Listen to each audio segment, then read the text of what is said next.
Hello friends, welcome to খেল দুনিয়া।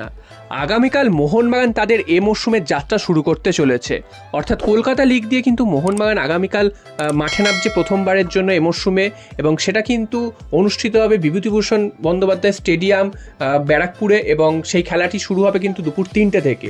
মোহনবাগানের প্রতিপক্ষ ভবানীপুর এফসি। তো এই দলের বিরুদ্ধেই মোহনবাগান কিন্তু কালকে প্রথম নামবে মাঠে এ মরশুমে। তো এই মরশুমে মাঠে নামার আগে মোহনবাগান কিন্তু জুনিয়র দল নিয়ে বেশ খেটেছে, কারণ রিজার্ভ দল যারা কিন্তু সিএফএল খেলবে সেই দলকে কিন্তু ঢেলে সাজিয়েছে এবছর মোহনবাগান। বেশ কিছু প্লেয়ারকে কিন্তু মোহনবাগান নিয়ে এসছে অন্যান্য দল থেকে।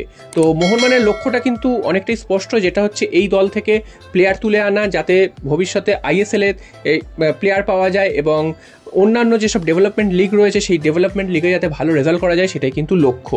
তো আগামীকালের ম্যাচে নামার আগে মোহনবাগান তাদের স্কোয়াড কেমন সাজিয়েছে সেটা একবার দেখে নেওয়া যাক।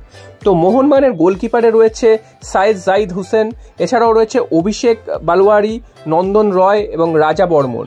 ডিফেন্সে রয়েছে সুমিত রাঠি, দীপেন্দু বিশ্বাস, রাজ বাসফোরে, আমনদীপ, সৌরভ ভানওয়ালা, লেওয়ান কাস্তানা, ব্রিজেশ গিরি, সায়ন দাস এবং প্রীতম রয়েছে, চন্দন যাদব রয়েছে, রবি রানা রয়েছে।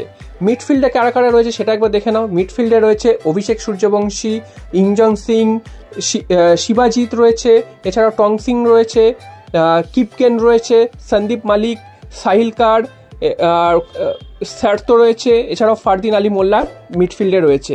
এরপর চলে আসি উইঙ্গারে কারা কারা খেলছে। উইঙ্গারে কিন্তু রয়েছে বেশ কয়েকজন ভালো ভালো প্লেয়ার, তাদের মধ্যে রয়েছে টাইসন সিং, উত্তম হাঁসদা, তপন হালদার, সালাউদ্দিন আদনান, আকাশ সিং, এবং ফরওয়ার্ডে রয়েছে কিন্তু সুয়েল আহমেদ ভাট, আদিল আবদুল্লাহ এবং ভিয়ান রয়েছে। তো এদের মধ্যে কিন্তু বেশ কিছু প্লেয়ারকে মোহনবাগান এবছর গোয়া থেকে নিয়ে এসছে, বা অন্যান্য দল থেকে কেরালা থেকেও নিয়ে এসছে।